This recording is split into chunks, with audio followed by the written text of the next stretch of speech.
Assalamualaikum warahmatullahi wabarakatuh. Selamat pagi Ibu Trimurtini dan teman-teman Rombel F.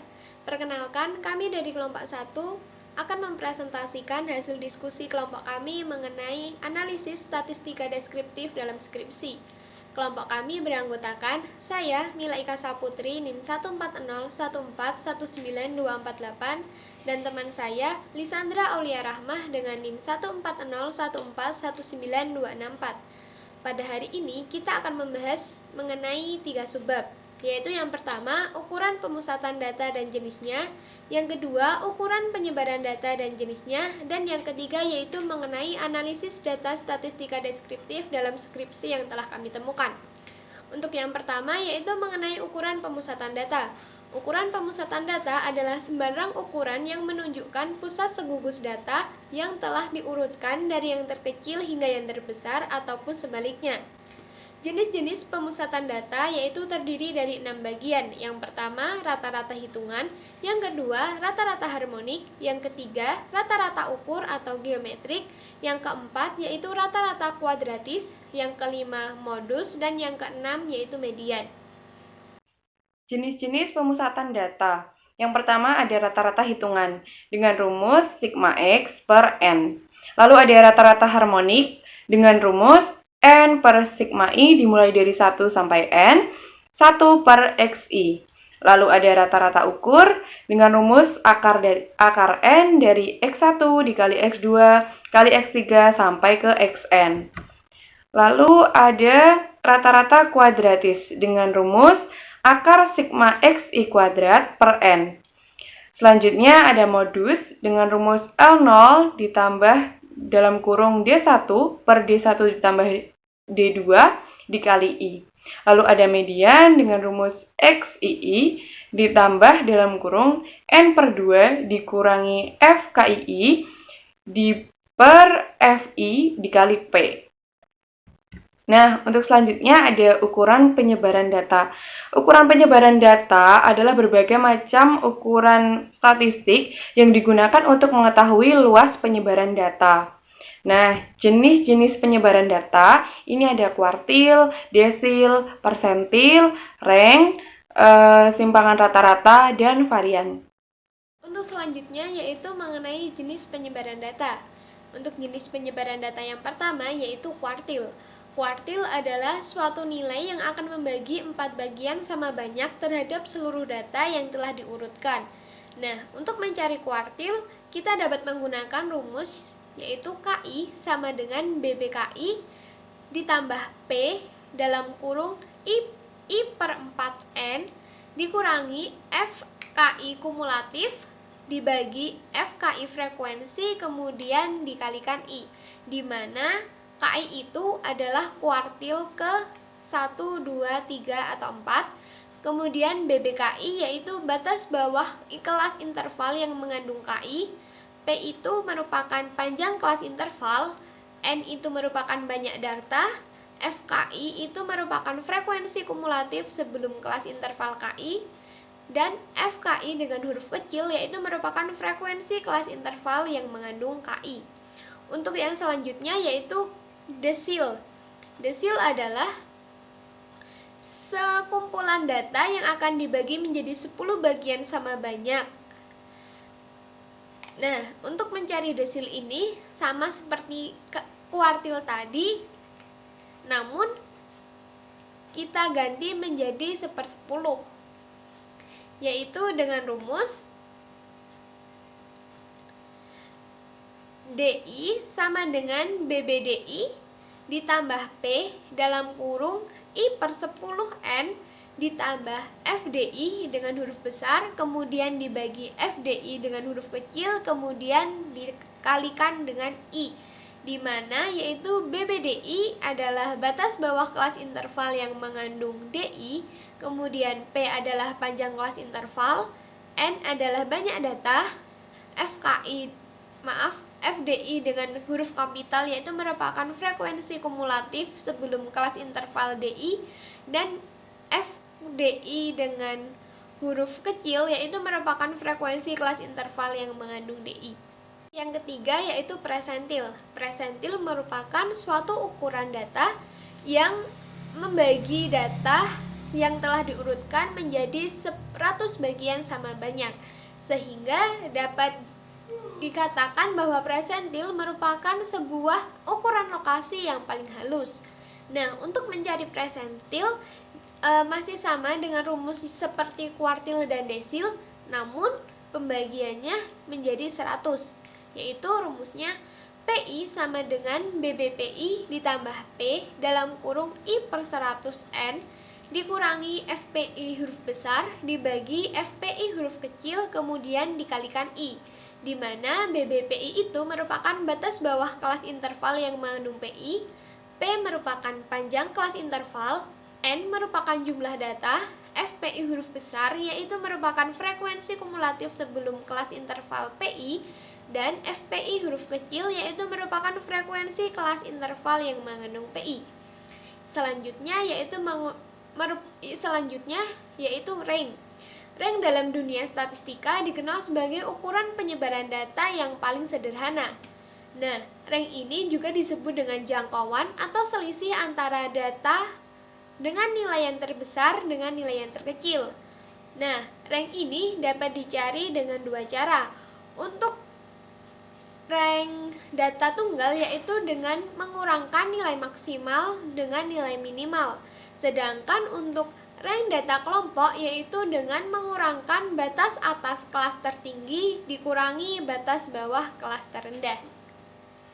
Yang kelima yaitu simpangan rata-rata. Simpangan rata-rata adalah jarak tiap data dengan rata-ratanya. Untuk mencari simpangan rata-rata ini dapat digunakan rumus yaitu SR sama dengan sigma XI dikurangi dengan X bar kemudian dibagi N, di mana SR itu merupakan simpangan rata-rata dari data yang tidak dikelompokkan, N merupakan jumlah keseluruhan data, I merupakan nomor data, XI merupakan nilai data nomor I, dan X bar merupakan min keseluruhan nilai data. Yang selanjutnya yaitu varian. Varian merupakan jumlah kuadrat semua deviasi nilai-nilai individual terhadap rata-rata kelompok. Nah, untuk mencari varian yaitu menggunakan rumus S kuadrat sama dengan sigma XI dikurangi X bar dikuadratkan kemudian dibagi N.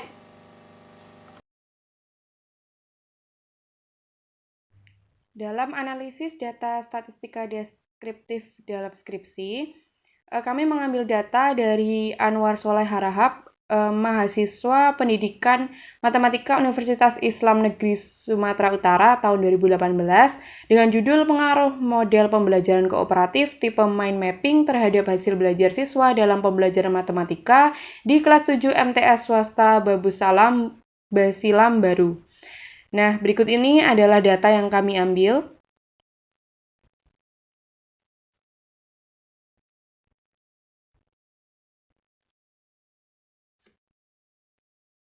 Berikut ini kami juga melampirkan hasil analisis yang telah kami buat. Di sini saya akan menyampaikan cara kami dalam menganalisis hasil data statistika deskriptif dari skripsi yang telah kami pilih. Yang pertama, kita buka Microsoft Excel dulu. Lalu kita tuliskan data hasil tes awal dan tes akhir kelas eksperimen. Jadi nanti ada dua yang dianalisis, ada dua, yaitu ada kelas eksperimen dan ada kelas kontrol. Nah, ini yang pertama adalah kelas eksperimen. Kita tuliskan judulnya terlebih dahulu. Selanjutnya kita buat tabel dengan judulnya skor pretest. Nah, ini hasil nilainya ini kita masukkan dari skripsi yang ada. Selanjutnya kita juga melakukan hal yang sama pada skor post-test. Kita masukkan nilai-nilai skor post-test pada kelas eksperimen. Nah, selanjutnya kita tuliskan itu ada pretest, ada post-test, terus ada N, itu jumlah datanya, ada minimal, maksimal, range, mean, median, modus, kuartil 1, persentil 1, dan desil 1. Nah, lalu kita masukkan untuk kita mencari terlebih dahulu jumlah data pretest kelas eksperimen. Rumusnya ada sama dengan count itu dari tabel A4 sampai C14. Kita lakukan hal yang sama untuk mencari jumlah data post-test kelas eksperimen dengan rumus sama dengan count A, tabel A17 sampai C27. Selanjutnya kita mencari nilai minimal dari pretest kelas eksperimen. Caranya dengan rumus sama dengan min tabel A4 sampai C14. Kita lakukan hal yang sama pada nilai post-test dengan rumus sama dengan min A17 sampai C27. Selanjutnya kita mencari nilai maksimal dari data pretest kelas eksperimen.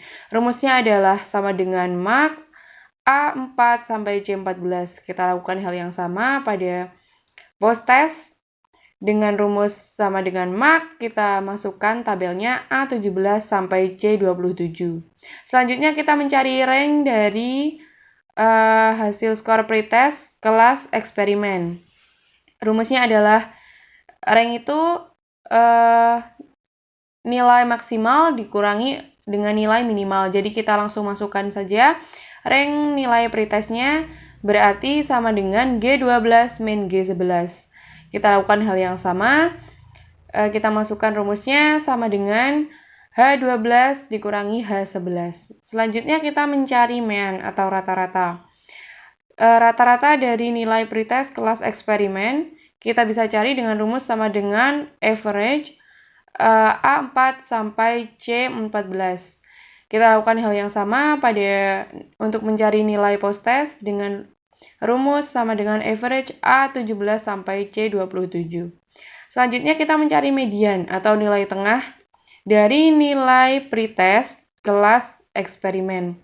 Rumusnya adalah sama dengan median A4 sampai C14. Kita lakukan hal yang sama pada nilai post-test dengan rumus sama dengan median A17 sampai C27. Selanjutnya kita mencari modus dari nilai pretest kelas eksperimen. Rumusnya adalah sama dengan mode tabel A4 sampai C14. Lalu kita lakukan hal yang sama pada nilai post-test dengan rumus sama dengan mode A17 sampai C27. Selanjutnya kita mencari kuartil 1 dari pretest kelas eksperimen. Rumusnya adalah sama dengan kuartil A4 C14 titik koma 0,1. Ya, karena kita mencari kuartil 1, maka dengan menggunakan titik koma 0,1. Nah, selanjutnya kita lakukan hal yang sama untuk mencari kuartil 1 nilai post-test kelas eksperimen dengan rumus sama dengan kuartil A17 sampai C27 titik 2 0,1. Selanjutnya kita mencari nilai persentil 1 skor pretest kelas eksperimen. Rumusnya adalah sama dengan persentil A4 C14 titik koma 0,1. Kita lakukan hal yang sama pada nilai post-test. Rumusnya sama dengan persentil A17 C27 titik koma 0,1. Nah, untuk mencari desil, ini di Excel tidak tersedia rumus untuk mencari desil, namun kita ketahui bahwa desil 1 sama dengan persentil 10. Jadi kita bisa menggunakan rumus persentil 10 untuk mencari desil. Caranya adalah dengan rumus sama dengan persentil A4 C14 titik koma 1. Untuk mencari nilai post-test kita lakukan hal yang sama dengan rumus sama dengan persentil A17 titik 2 C27 titik koma 1. Nah, lalu kita blok dan kita beri tabel. Untuk selanjutnya kita juga bisa merubah untuk merename nama ini menjadi kelas eksperimen. Nah, selanjutnya kita lakukan hal yang sama pada kelas kontrol seperti langkah-langkah yang telah kita lakukan pada kelas eksperimen. Seperti yang telah kita lihat, terdapat perbedaan hasil pengolahan data deskripsi dengan data yang telah kami analisis. Perbedaan tersebut kami temukan dari kesalahan data nilai post-test maksimal di kelas eksperimen maupun di kelas kontrol. Nah, dalam tabel 4.7, nilai maksimal kelas eksperimen adalah 90. Padahal dalam tabel 4.8, nilai maksimal kelas eksperimen adalah 87. Sedangkan dalam tabel 4.7, nilai maksimal kelas kontrol adalah 89. Padahal dalam tabel 4.9, nilai maksimal kelas kontrol adalah 84. Hal tersebut menyebabkan rata-rata atau mean dari data deskripsi dengan data hasil analisis kami juga berbeda. Namun, anehnya perbedaan rata-rata tersebut tidak hanya dalam hasil post-test saja, tetapi semua hasil rata-rata dalam skripsi dengan hasil analisis kami pun berbeda. Perbedaannya adalah sebagai berikut. Sekian dari kelompok kami. Apabila ada kesalahan mohon dikoreksi. Terima kasih. Assalamualaikum warahmatullahi wabarakatuh.